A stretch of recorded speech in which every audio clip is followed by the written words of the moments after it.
Се зголемува меѓународниот притисок врз Македонија во пресред на закажаниот референдум. За само 3 дена, 3 клучни политички фигури од Европа на билатерални средби со премиерот Зоран Заев. Уште вечерва пристигнува генералниот секретар на НАТО Јенс Столтенберг, кој 2 дена преку интензивна агенда ќе наблюдува состојбата во земјава, но и атмосферата кај народот за граѓанското изјаснување.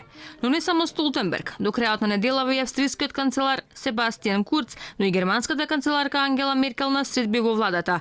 Меркел доаѓа токму на 8 септември, денот на независноста на Македонија, па и од влада велат дека тоа било доволна символика. Самото совпаѓање со денот на независноста на посетата на канцеларката Меркел укажува на доволна символика на важноста на незината посета.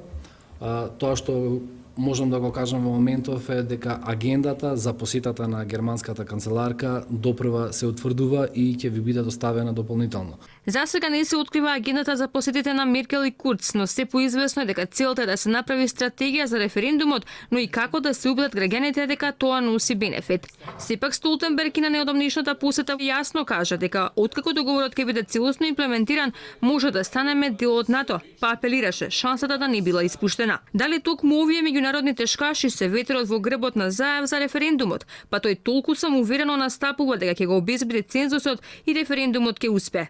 Од друга страна пак, анкетите говорат дека само 3% од граѓаните го прочитале договорот од нивици, но Заев уште пред неколку недели беше сигурен дека ќе ги убедувал сите граѓани во придобивките од договорот кој носи прекрстување на Македонија.